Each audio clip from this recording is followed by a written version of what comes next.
Jai Shri Krishna Chaitanya Prabhu Nityananda Shri Advaita Gadadhara Shiva Sari Gaur Bhakta Vrinda Jai Shri Krishna Chaitanya Prabhu Nityananda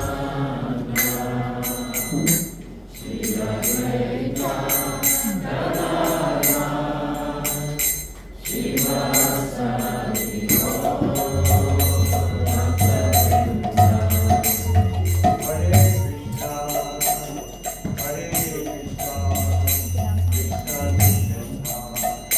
Hare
Krishna, Krishna Krishna, Hare Hare, Hare Rama, Hare Rama, Rama Rama, Hare Hare. Hare Krishna,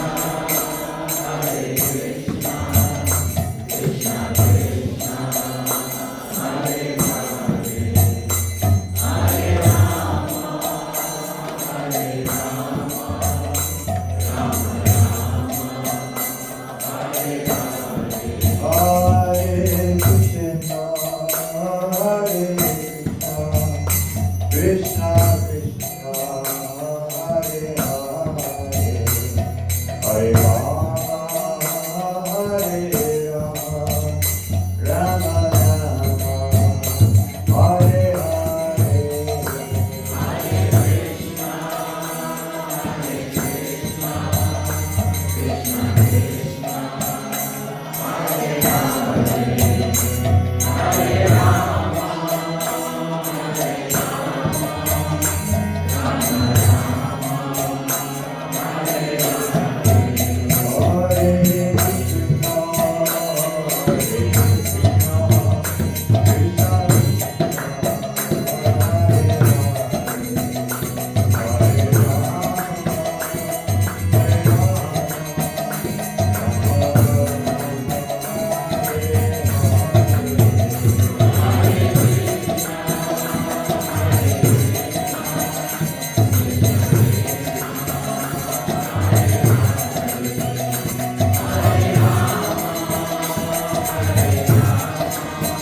Not Bhaktivedanta Swami Maharaj Srila Prabhupada ki jai.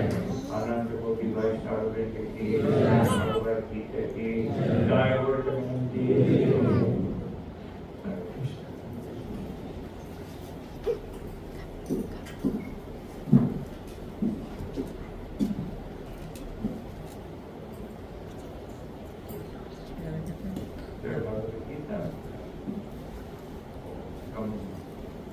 Electronic version.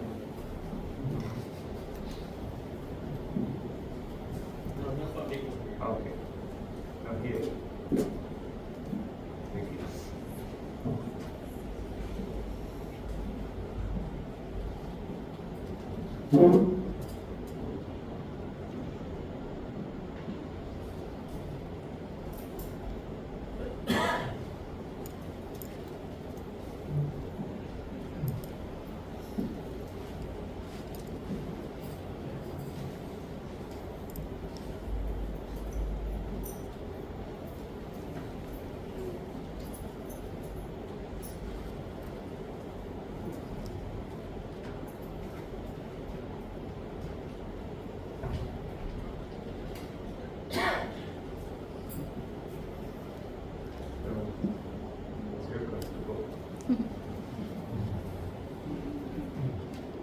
Like books.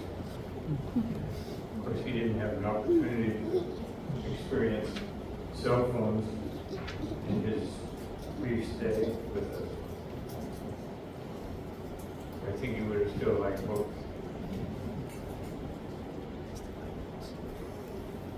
So I'm just going to read a famous verse from the 4th chapter of Bhagavad Gita, text number 3.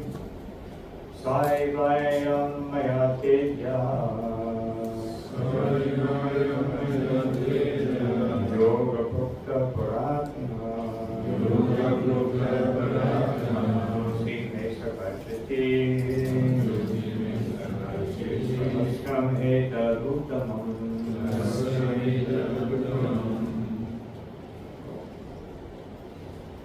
Translation purport by Srila Prabhupada. That very ancient science of the relationship with the Supreme is today told by me to you, because you are my devotee as well as my friend, and can therefore understand the transcendental mystery of this science. Everyone please repeat. That very ancient science of the relationship with the Supreme is today told by me to you, because you are my devotee as well as my friend, and can therefore understand the transcendental mystery of this science. Report. There are two classes of men, namely the devotee and the demon. The Lord selected Arjuna as a recipient of this great science owing to his being a devotee of the Lord. But for the demon, it is not possible to understand this great mysterious science. There are a number of editions of this great book of knowledge. Some of them have commentaries by devotees, and some of them have commentaries by the demons. Commentation by the devotees is real, whereas that of the demons is useless. Arjuna accepts Sri Krishna as the Supreme Personality of Godhead, and any commentary on the Gita following in the footsteps of Arjuna is real devotional service to the cause of this great science. The demoniac, however, do not accept Lord Krishna as he is. Instead, they concoct something about Krishna and mislead general readers from the path of Krishna's instruction. Here is a warning about such misleading paths. One should try to follow the cyclic succession from Arjuna and thus be benefited by this great science of Srimad Bhagavad Gita.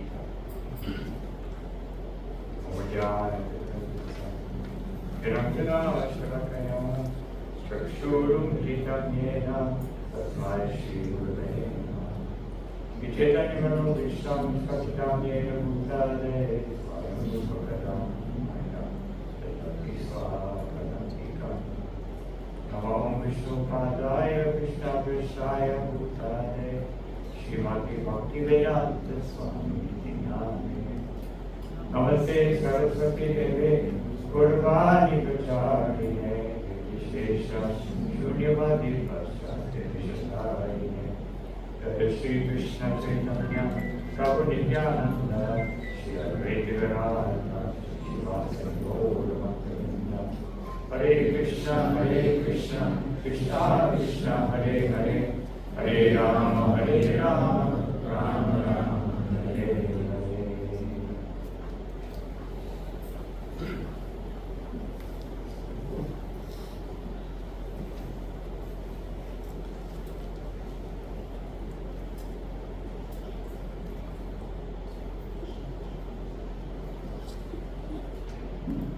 So, in the last line of the purport, Srila Prabhupada says that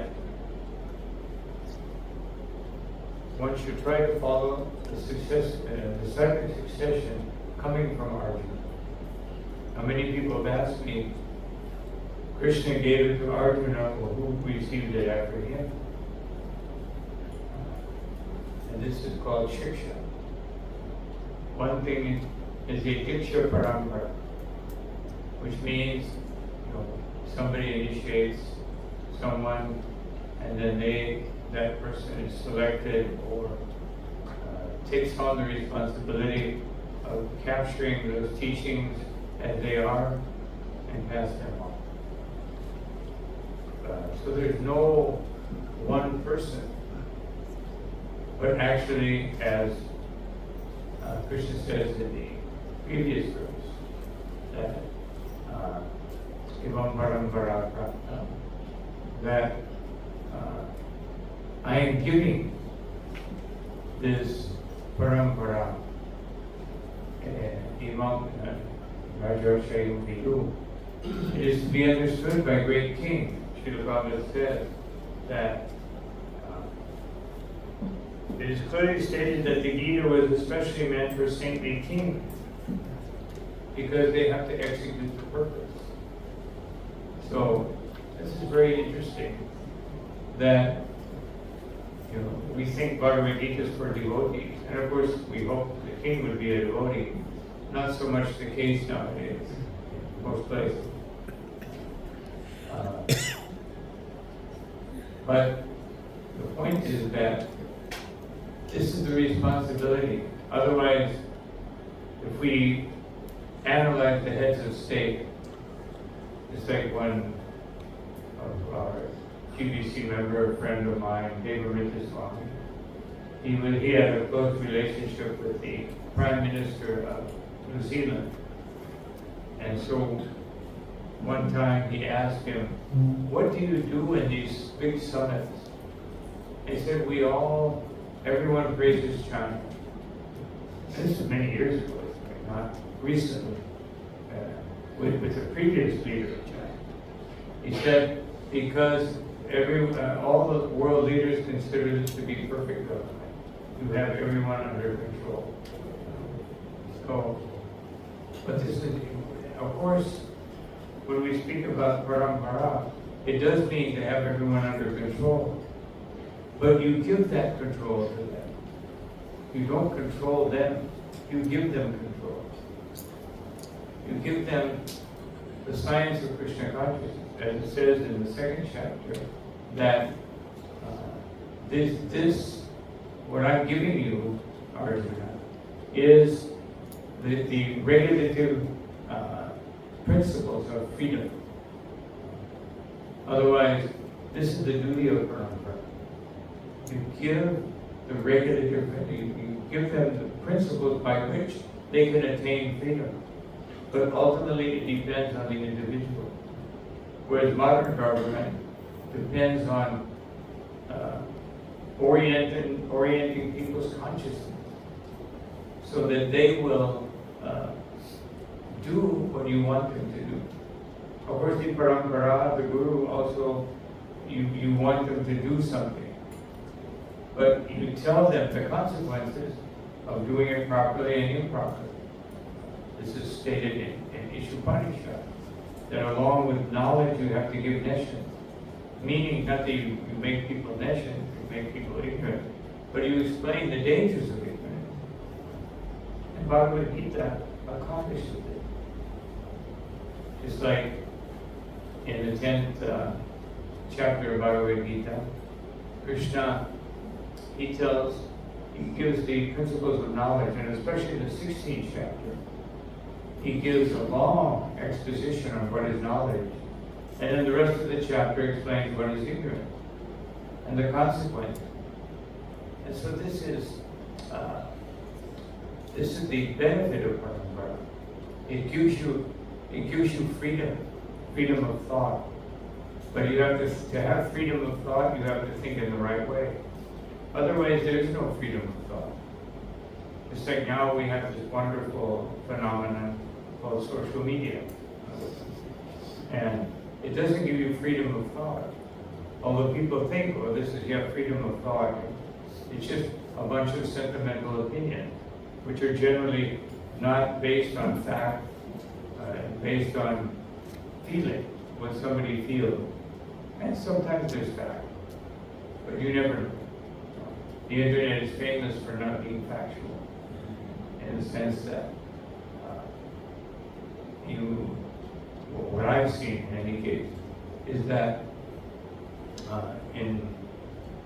you look up something, anything, and then you look a little farther down and you'll find the opposite. And then you get so otherwise it generally becomes confusing. If you explore it long enough, you get so many different opinions that whatever you thought.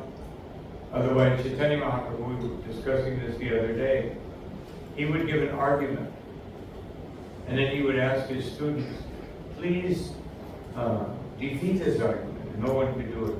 Then he would defeat it. And then he would tell everyone, now defeat this argument, no one could do it. And he would defeat it.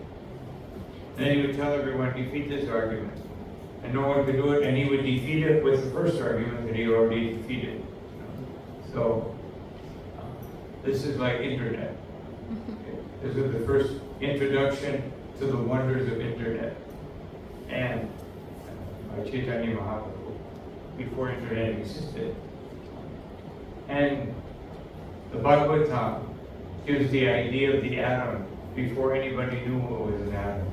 And explaining not only what is an atom, but what is its function, how it can be practically utilized.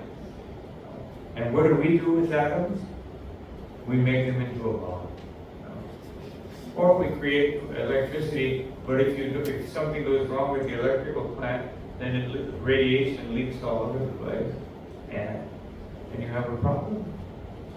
So this is the world we live in.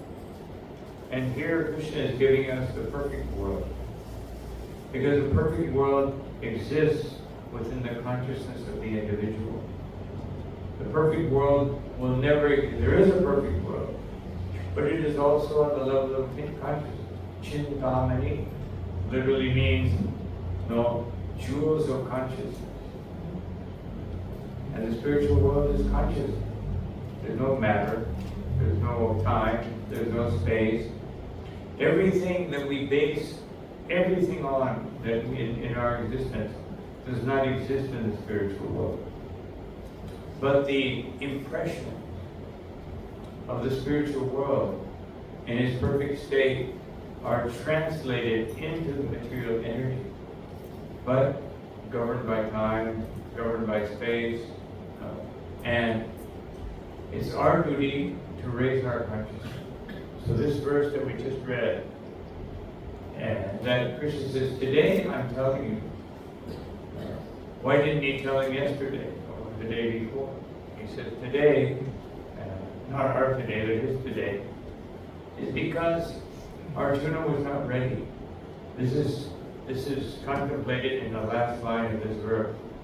Rahasyam Eta Uttamam. That this is very confidential. Now Bhagavad Gita later in 9th chapter, Idam Tate Guyatamam Raksham Jnana Suyave. That this is Guyatamam.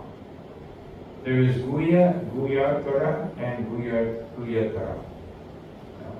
Guya means Brahman realization. It is confidential. It is beyond the modes of nature. Mam Chayogya Vicharina Bhakti Yogena Sevate Sadhunan Samatityaita. It will raise you beyond the modes of nature. So powerful. But Brahma Bhuta Spasaratma. This is Brahma Bhuta. Very powerful. Ashochati Navamshati. It takes away the two greatest sources of misery in our existence, the past and the future. Past and the future causes so many problems. Old people are generally more concerned with the past because there's not so much future. Future diminishes day by day. And young people are always, what will I'll do this. And intelligent people don't do either one. They learn from the past. They may plan the future, but that plan is always subject to the jurisdiction of the Supreme Personality of God. You can't live without making any plan. Srila Prabhupada said, he said one time, don't make too many plans. And don't be attached to your plan.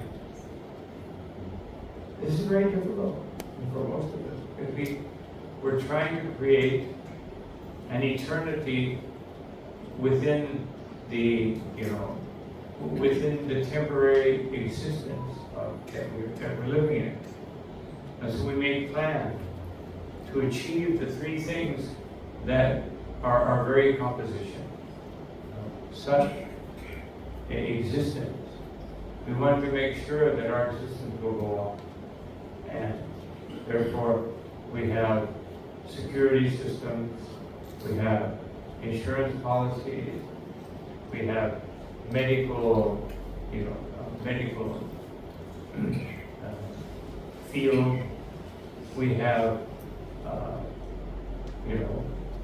economies and societies and philosophies, and all these things.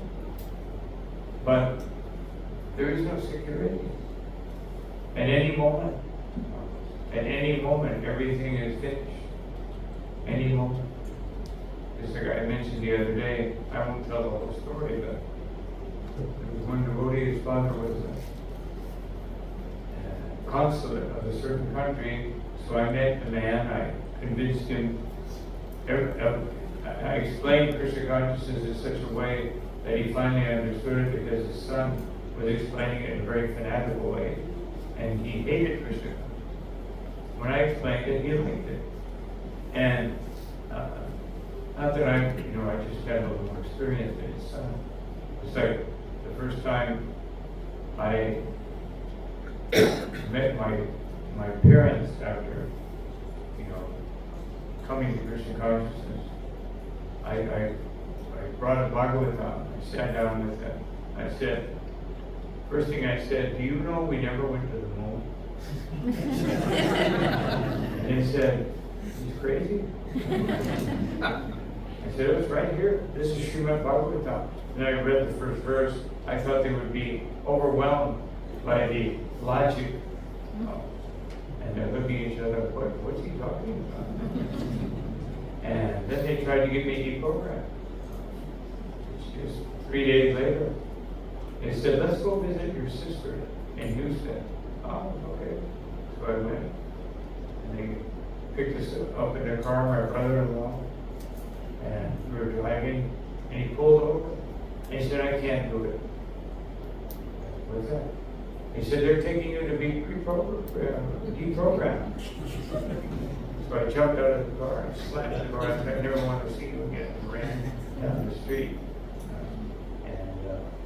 I walked over to the temple. It was about an hour and a half. They didn't know me in the temple. but they allowed me to explain what happened. And then, interesting, that same temple, I was there again, and there was this one deprogram, Ted Patrick, famous man, ignorant, the most ignorant person you could ever meet. And so I was chanting on the roof, and I saw this young girl come up, knocked on the door, and I knew that no one would answer. So I went down and answered it. Said, I want to see my brother, Gargamuni. I said, okay. Yeah, he's here. So you're his sister? Yes, yes. Okay, I'll go call him. So when he was getting dressed, I went back up on the roof to chant. I saw her walking, and then she turned the corner and went down and saw this big limousine. So I ran down the stairs and I asked her, do your parents have a limousine? No, they're very middle class people. I think we have a Datsun. No. And so I said, okay. So I ran back up the stairs and looked. I saw this big, African descent man there. I said, there's something wrong here. So by the time I got downstairs, he was walking around the corner where that limousine. I saw these people grab him and throw him in the car. So I ran back in the temple, and I said, Gargamuni's being kidnapped. And so some three devotees jumped out. We jumped in a van. We pulled out. They were just leaving. We pulled up behind them, and we pulled beside them. And I said, turn over. And they pulled out a gun. So we pulled back, and then they started going very fast. And we started going very fast. We pull up beside them, and they pull out the gun. We pull back. And then, we were speeding down the freeway, and a policeman, so he started following us. He was trying to pull us over, and we were going to the policeman, pointing to them.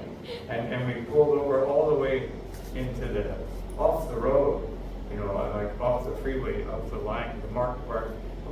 And I probably I tried to kidnap. I kept pointing to the limousine. And then I pulled back behind the limousine. And the police pulled up in front of them, pulled them over, and pulled us, and we pulled in behind the limousine. And the police were like blocking the road. And the limousine tried to pull back, but we were back in it. And so the police got out with guns and told them to get out. And we got out, and they put a gun on us. I said, they kidnapped our friend. They said, yeah, they kidnapped. What's going on here?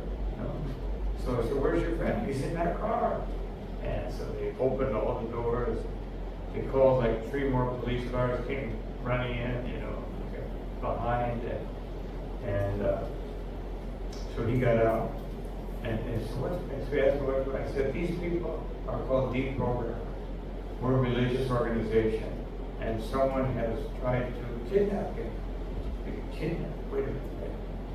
He said, son, how old are you? I think it was 21 or 22. 20. So you're an adult. Do you want to be with these people? And he said, no. They just grabbed me and threw me in the car. And so then the police, and this is big Ted Patrick, he just started cursing at us. And the police said, shut up. And they handcuffed him. And I don't know what happened after we got back. And one policeman came up to me and he said, that was very brave what you did. And because they found guns, they found guns in the car. I said, well, we're just rescuing our friend. I said, our spiritual master said that if anyone offends the Lord or his devotee, then you must take action. I thought, okay, yeah. I don't know why I had to tell that story. Interesting. Because they wanted to. So this happened to many devotees. Another devotee friend of mine, he got 2 more. Actually, the temple president of that temple, Houston Temple, he got taken by the deprogram. just have a little deprogramming session here. And so they what they do, he told me the whole thing, they lock you up and they show you all these videos of people in Hare Krishna, Munis, and some other group, and you know how these people who have been liberated, and they're saying how they were tortured and this and that. The cult tortured them, brainwashed them. You know, they see all those movies. Then they, you know, in the case of the devotee, they would only give them meat to eat, and of course the devotee wouldn't do it. And then after a few days, they give you some bread or something. It was something horrible, you know, some canned beans and some bread, or you know, so hoping that you'll break down and eat the meat, which no devotee ever did, and maybe one or two, somewhere. So then he figured, I'm never going to get out of here. So then he thought, he said, you know, I want to see my parents. I'm convinced. Can't we go and take dinner with my parents? I'm not going to eat the stuff you're trying to serve me, but I want a steak dinner. And okay, they called the parents. He went to the restaurant, sat down, embraced his parent, and they thought, oh, this is. And then he called the waiter, and he whispered in his ear. He said, "I've been kidnapped." All of the cases. And the waiter goes back to. The waiter went and called the police, and then they brought the meal, and he said, Krishna is the Supreme Personality of God. He picked up the table like that, and a big commotion everywhere. And then the police arrived and took him away. Devotee. And then one deprogrammer told one devotee who got away, and they caught him back, and he got away. And then the police came, and the deprogrammer said, you know, I'm not gonna do any more Hare Krishna. No. The other people, they're easy, but you guys, you guys don't give up. No. So the point is that this is faith, and this faith comes from parampara. The parampara is so powerful because this is what's behind it, and therefore. Krishna says, he says Srila Prabhupada says in the introduction, that this parampara is coming from Arjuna. But how is that parampara coming from Arjuna? It is through shiksha. It is not diksha. And so I'm making this point because this is something that I've been trying to help devotees realize. The importance of shiksha. The importance of course, when we get initiated, we have a Diksha Guru. We should obey the Diksha Guru, and the Diksha Guru has the final word. But in a multi-guru society, if you can call it that, I've many times said that Srila Prabhupada has succeeded in creating what existed in the time of Mahaprabhu. It has not existed since then, which is a multi-guru society. That was there. And Chaitanya Charitamrita, does anyone know who the Diksha Guru of Raghunath Goswami is? Does anyone know who the Diksha Guru of so many different devotees there? Some we may know, but some we may not know. And so, because Raghunath came and Chaitanya Mahaprabhu put him under the care of Swarup Damodar. But it never says that he was initiated by Swarup Damodar. We don't even know. Of course, Chaitanya Mahaprabhu would initiate people by embracing them. And, you know, if you get embraced by Mahaprabhu, you're probably pretty qualified. And actually, one time, Mahaprabhu, when he was traveling, he was on his way to Jagannath Puri after he had taken sannyas.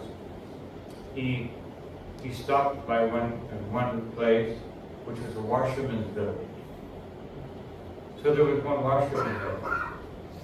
And Mahaprabhu said, chant Haribol. The washerman was thinking that, this is some trick, some technique or something. He didn't do it.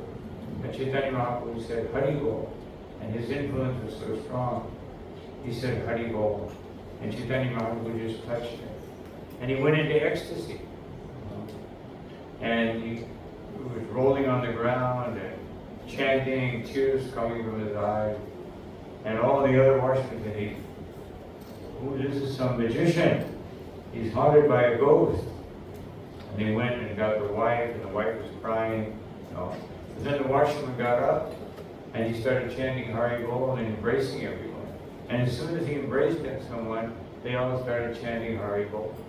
And pretty soon, the whole building was chanting Haribol. And so this is the power of Chaitanya Mahaprabhu. This happened with Nakula Brahmachari, that Chaitanya Mahaprabhu actually entered into the body of Nakula Brahmachari. And so he was preaching, and everybody was saying that he is empowered by Chaitanya Mahaprabhu. Actually, Chaitanya Mahaprabhu has entered into his body.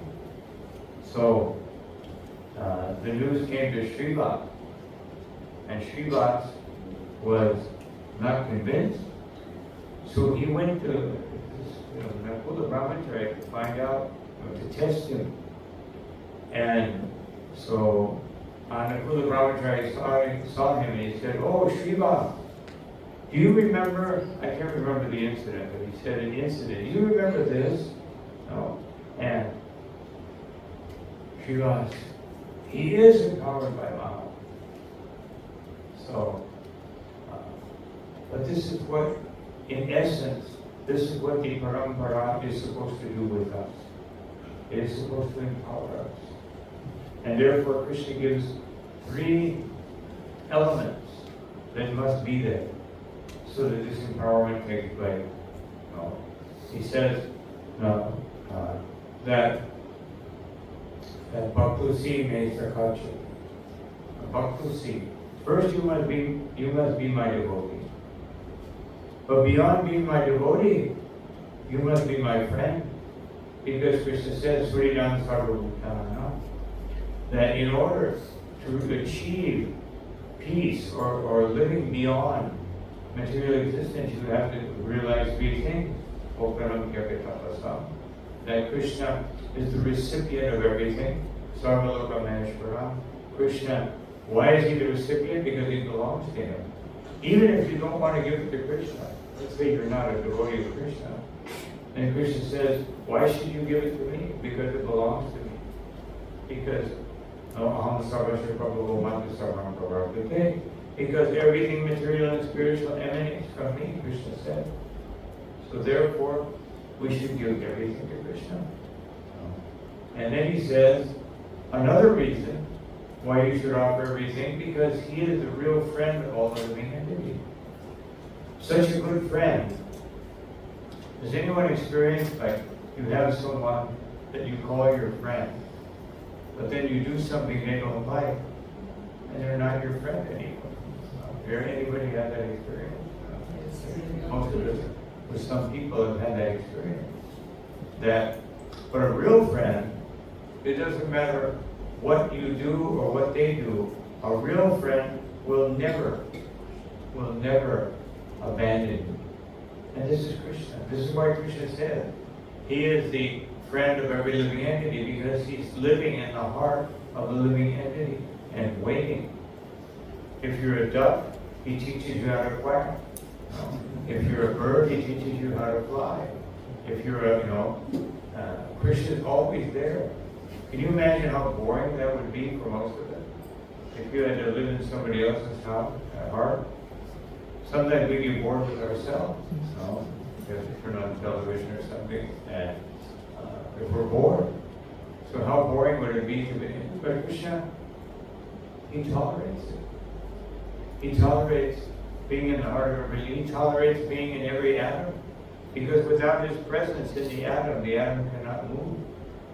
The reason those little electrons are spinning around is because It's Paramatma. It's not because, scientists are trying to figure it out. And Bhagavatam and Upanishads figured it out a long time ago. It's because it's Paramatma there. But they'll never accept that. One time the Prabhupada was walking in Andhra Pradesh, in some valley. And Prabhupada said, Andhra is very famous for rock formation. The Prabhupada said, just see how amazing this whole creation is. And then Prabhupada walked a little farther and he said, they will never believe. They will never believe it. Prabhupada said it like 3 times. He said, they will never believe that just by chanting the holy name of Krishna, you can realize this. They will never accept. And therefore, in this verse, Krishna says, you must realize that he is your best friend and rahasya. You must realize that this knowledge is very confidential. It can only be revealed by this process. You can't acquire it, you can read. Like I said many times, Einstein couldn't understand Gita. He could understand some of the logic. He was a very intelligent man. He could understand, some of the teachings, but he could not accept Krishna as a person. Because he could not understand the 4th chapter. He could not understand karma. Although he accepted karma to some degree, but he couldn't accept that karma was responsible for the Holocaust. Such an intelligent man, but still betrayed by his own emotion. And he could not understand Krishna because he had no guru. Such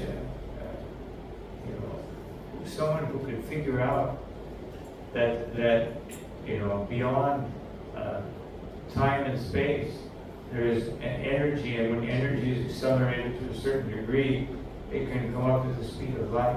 And beyond the speed of light, everything bends. He figured that out, but he couldn't figure out Bhagavad Gita. That's how confidential it is.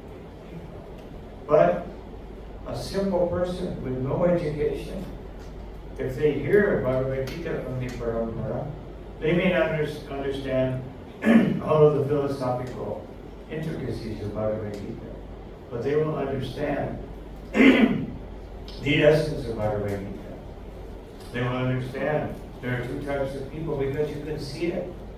If it's explained to you clearly, one can see there are the divine and there are the demonic. Krishna explains it here, and then he explains it again in the 7th chapter, and then he explains it again in the 16th chapter. That there are divine people and there are demoniac people. And this is so clear. So this is what I wanted to convey, that this parampara is designed by Krishna in such a way. This Bhagavad Gita is being passed down by the parampara in the form of shiksha. The parampara takes this shiksha because you won't find Arjuna's disciple. No. There is no disciple of Arjuna. But you find that he has he received Bhagavad Gita perfectly from Krishna, by Krishna's desire. Just like we were reading in the Bhagavatam in Shri Radha Gopinath temple, we're reading that Narada Muni saw Krishna doing all kinds of different things in different places. He saw it because he wanted to see it and Krishna wanted him to see it. So this is what must take place. This is what takes place with friends. So it's not even enough to be Krishna devotee. You have to become Krishna's friend. He says it right here. You will understand the secret. You must become a devotee. Mamana bhavamat bhakto mam yaji mamana guru. You must become a devotee. But when you Mami Vashasi Bhaiva, when you cannot separate yourself from Krishna, you go beyond being his devotee, you become his friend. A friend is someone from whom we cannot separate ourselves. So indirectly, Krishna is explaining in that core verse of Bhagavad Gita. The essence of Bhagavad Gita is right there at the end of the 9th chapter, right in the middle. It's like our heart is in the middle of us. And the heart of Bhagavad Gita is right in the middle, right at the end of the 9th chapter. Just exactly in the middle. Telling you the secret of Bhagavad Gita. This is how you understand Bhagavad Gita. Never Srila Prabhupada says in the introduction, if you want to understand this Bhagavad Gita, at least you must accept Krishna theoretically as the Supreme Personality of God. Otherwise you won't understand. That's why Einstein, that's why so many philosophers, that's why Dr. Radhakrishnan could not understand. He was brilliant. And therefore, here it says, it doesn't say it directly, but philosophers, scientists, they cannot understand. Brilliant people, the most intelligent people on the level of intellect on the whole planet. And they can't understand Bhagavad Gita. And we pick someone up from who knows where and help them to purify their existence by chanting the holy name and by association with the Vaishnava, and they can understand. But even if you're a devotee, it's not so easy to understand. Because understanding means you understand the theory and you put it into practice. That's when understanding takes place. And therefore Krishna says that jnana vijnana sahita, that you must have the knowledge and you must know how to apply it. And that is the specific duty of Guru. We can acquire the knowledge. We can, if you have some brain power, you can acquire the knowledge of Bhagavad Gita. But how to apply it, how to fully understand it, and then how to apply it, that requires Guru. And therefore, Chaitanya Mahaprabhu has advised that we should, Krishna advised, that we accept the spiritual master. But what does Krishna say? Srila Prabhupada explained, how do you understand this verse? So Srila Prabhupada said 3 times that I know of. First, you become submissive. Then you do service. And then you will know what to ask. Don't ask. If you just ask, then it'll be an encyclopedic exercise. People start asking. So Prabhupada said, don't waste the time of the spiritual master. First, you do service. Then you will know what to ask. Prabhupada said many times, he would say, that is not a good question. Because it was not bringing someone closer to Krishna. This is the kind of question we were discussing today. That a good question means something related to Krishna. So this is what we should, this is our only business. We may have other business, meaning to make money, to achieve something in this world, but the only purpose of achieving something in this world is to enhance our Krishna consciousness. There's no other purpose to life. There's nothing else. Everything else is just maintaining the body. Either you maintain the body in a simple way. I just came from the farm. You can go there, plant vegetables, and live simply.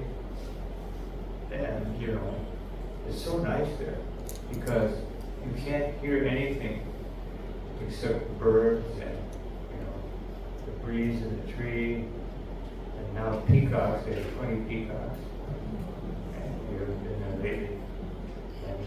And I said, if you don't separate the peacocks from the peahens, you'll have 100 peacocks. And when you try to plant something, they will eat all the seeds. Peacocks are famous for being anti-agriculturalists. So, I've had the experience with peacocks. We had it in Brazil. I planted a whole field. It took me like 2 days. And the peacocks came in like 3 hours and ate all the seeds. And I had a battle with the peacocks and a battle with the geese. least not good agriculture. But they sound nice, they look good, and they sound nice. Not the geese. The geese was that farm, had some angry geese. Everybody's chasing, fighting, and other things also. So, this is the essence of Bhagavad Gita. And the kings, the leaders of society, must preserve this parampara. Therefore, Srila Prabhupada said, it was very important that we give these books to the heads of state and to the intelligent people and to the scientists and the leaders of society, because they will influence others. Just like, Modi gave Putin a Bhagavad Gita. Now, if everybody in Russia saw that, they would all want a Bhagavad Gita.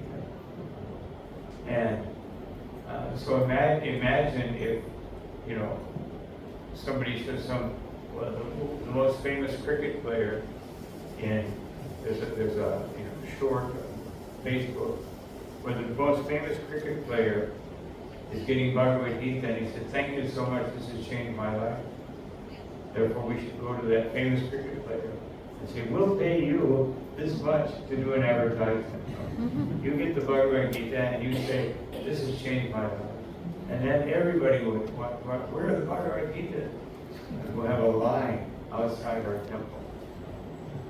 So this is how you think in Sankirtan. Sankirtan devotee always thinks, how are we going to get these Bhagavad Gita? Get it to the famous cricket player, get it to the best actor or actress, get it to someone and make sure somebody films it. And you see them getting Bhagavad Gita. I'm sure by now Putin has censored that picture. Because although he's not actually, he was never against the devotee. He was the mayor of Moscow. The most difficult person. That's another story. But he was never against it. Some judges, because they were all influenced by the church. The church is very powerful. And the church saw that all of our intelligent people are going to the Hare Krishna. We're just left with the cannon fire. So they were a little upset. Now it's all kind of mellow. But still, they won't let us do Harinam. They used to let us do Harinam. So this is, we should be very fortunate that here in Trinidad we can go out on Harinam. You go to Moscow, you can't go out on Harinam. You can, and you'll end up in jail.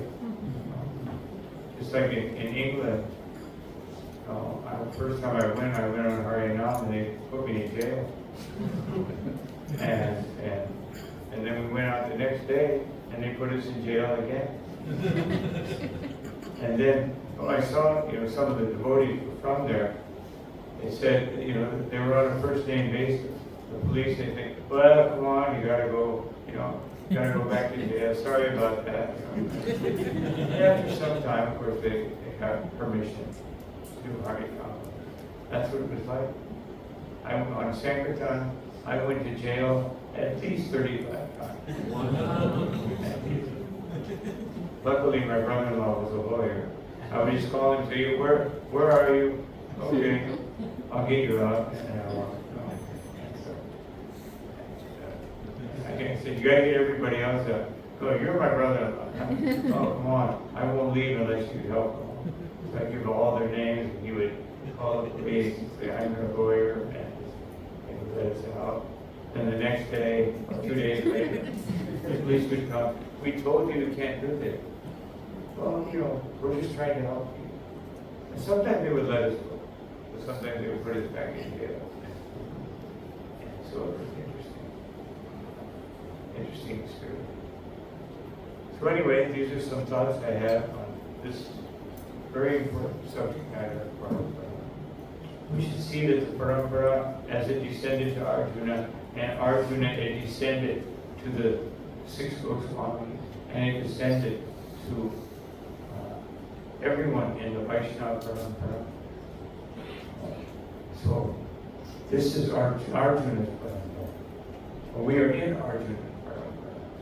but in the Shiksha, anyone who gets, and especially if you happen to get Srila Prabhupada Bhagavad Gita, therefore when we give Bhagavad Gita to someone, we are giving them the Parampara. We're giving them the introduction to Parampara. And then they will be initiated and they will be fully fixed in the Parampara. This is such a wonderful process that Krishna has given us. And therefore we should take advantage of it, practice to the best of our ability the teachings of Bhagavad Gita, chant the holy name to the best of our ability, and try to always improve, try to take one step closer to Krishna every moment. And then, before you know it, you'll be a pure devotee. And then before you know it, you'll go back home back to God. It may only take 50 years or 100 years or a few lifetimes. Oh. But you compare that, you put that on the line of time, since just take the last 10,000 years, make a line. Oh, your lifetime won't even be a half of a point on that line. So whatever it takes. And therefore, Swami says, Dharya, be a little patient. But don't be too patient. Don't be so patient that you don't allow it to happen. Say, I like this patience. No. I'm so patient that I'm not even reading Bhagavad Gita. I don't want to bother the parampara. I'm so patient. I'm not that patient. Just patient, waiting for Krishna.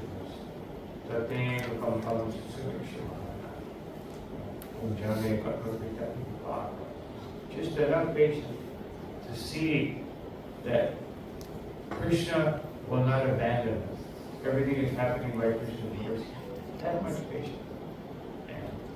And understand that once we surrender to Krishna, there is everything is coming from Krishna. He's arranging it. He may not personally be directing your life because you still have some conditioning, but his energies are making everything happen for your good.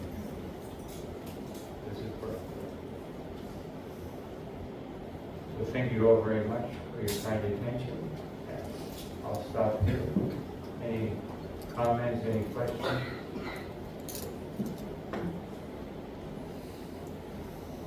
Yeah. This is about Parinam in London.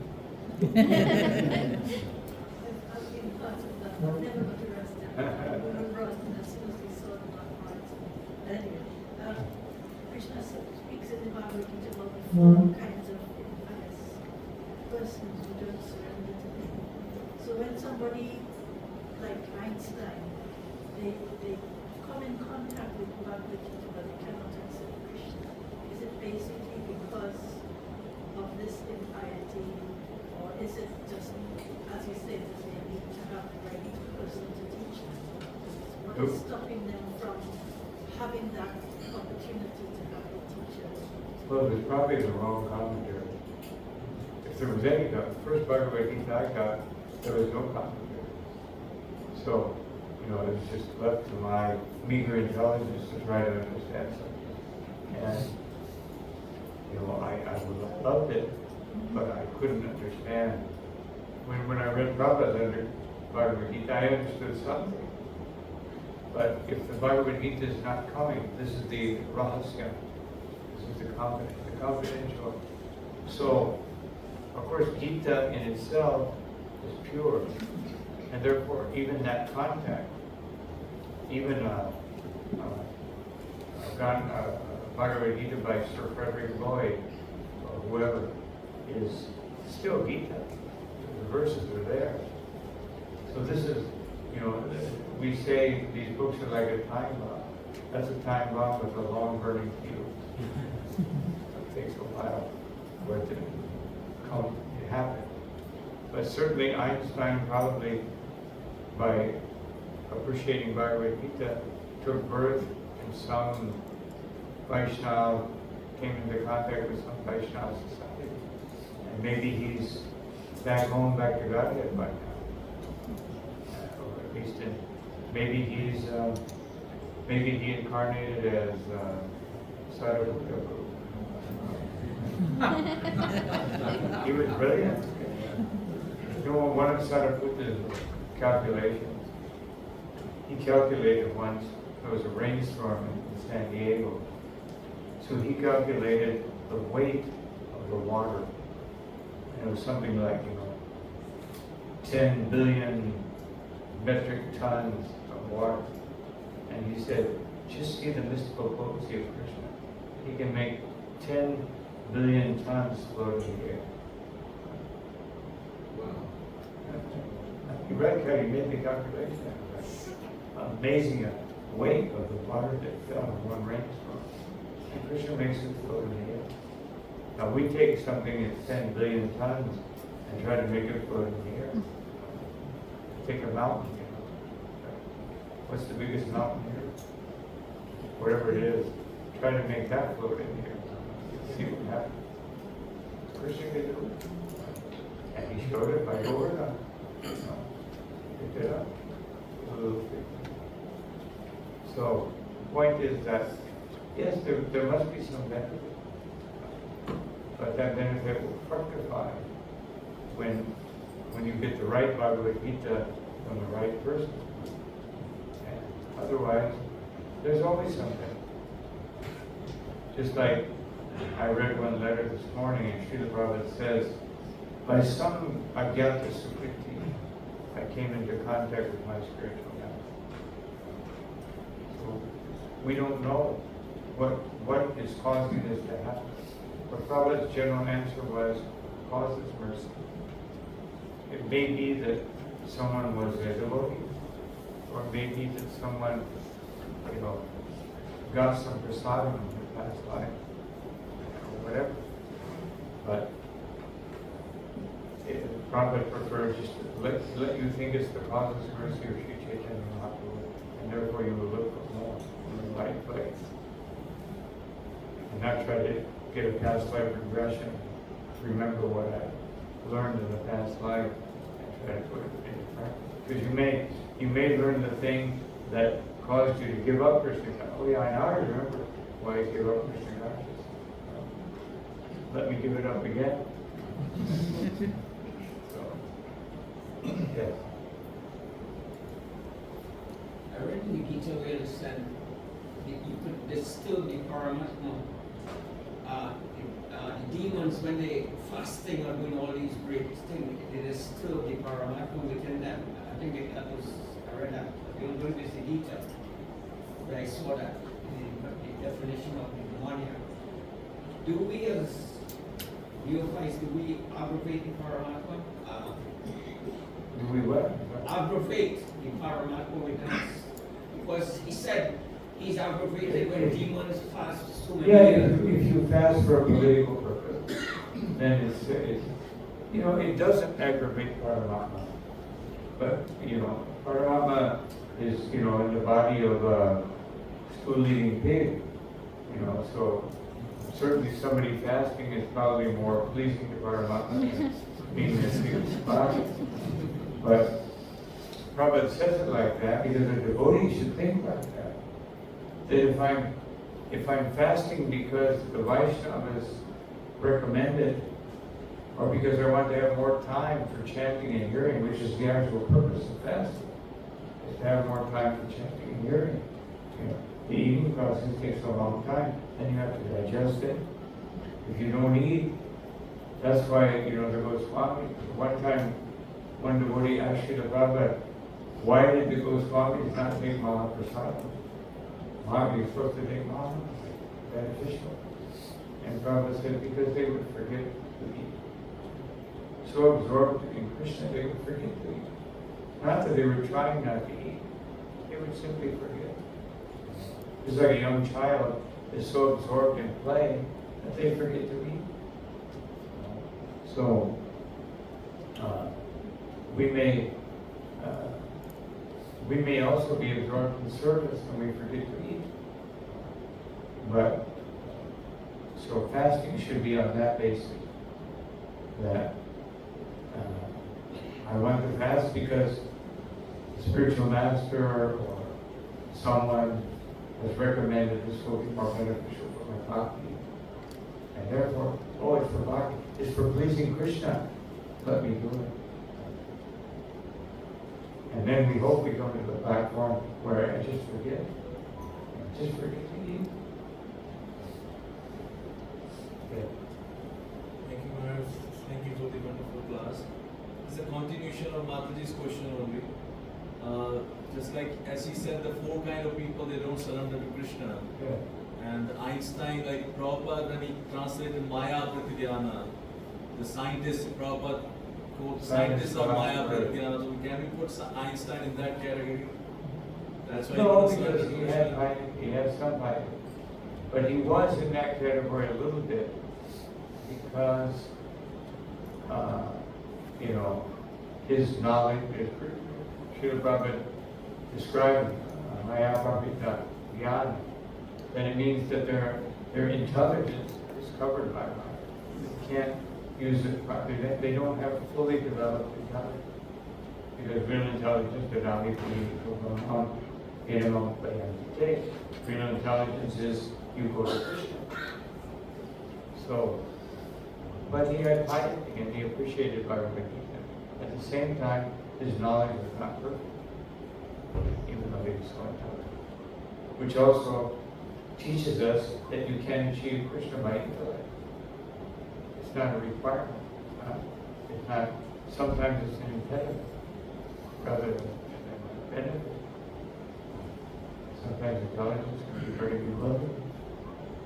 Make us think we're better than others. And then you go in the opposite direction of you become proud. One time Srila Bhagavad said that the scientists and the philosophers, they are the pure devotees of Maya. And we have pure devotees of Krishna, and Maya has her pure devotees. So, pure devotees in all camps. It's like, Hiranyakashipu is a pure devotee of the maniac mentality. Perfect being. Yes. So, like if a devotee has like a type of mental illness, is that something that you can transcend, or is it something you just have to deal with and can't get a handle on? Like a problem, Oh, an issue. yeah, he has, like, it would affect the decisions that he makes and the way that he sees the world. So, is that something he has to transcend, or is it just something he has to kind of get a handle on and try and cure, or?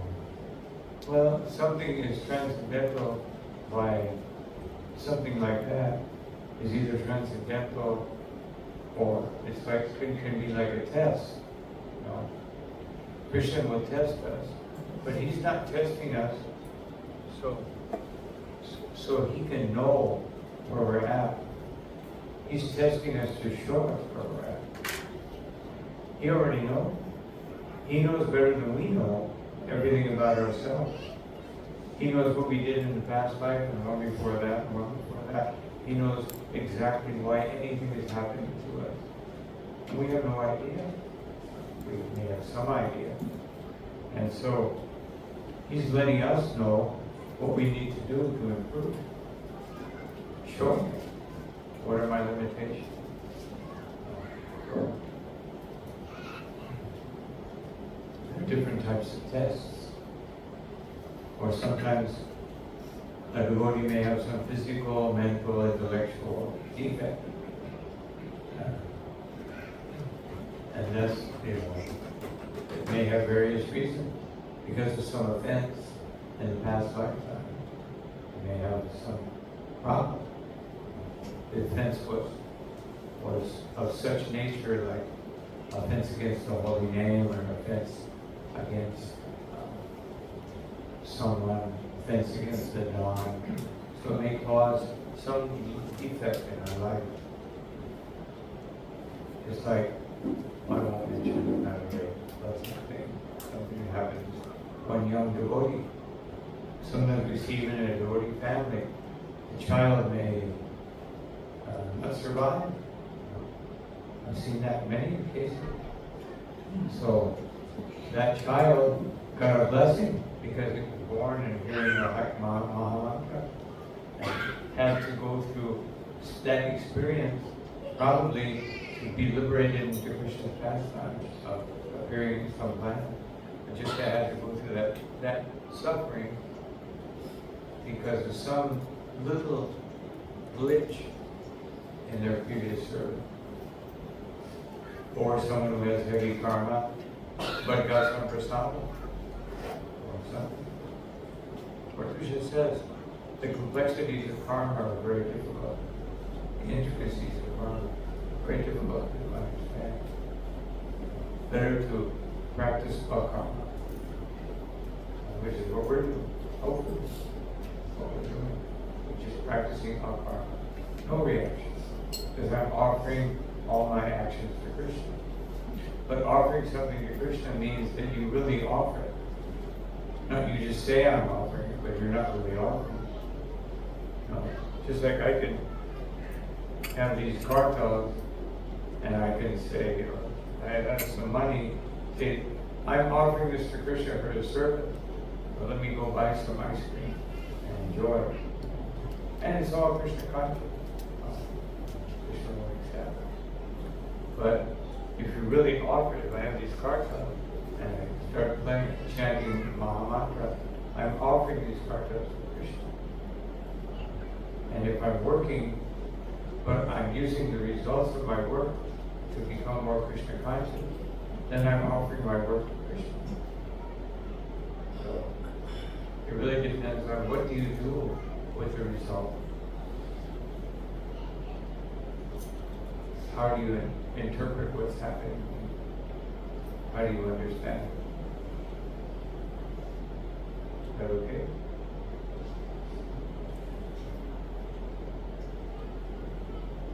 So, up here. Thank you all very much for your kind attention, and may Krishna bless everyone with more and more enthusiasm and desire to chant His holy name and serve Him eternally and enthusiastically.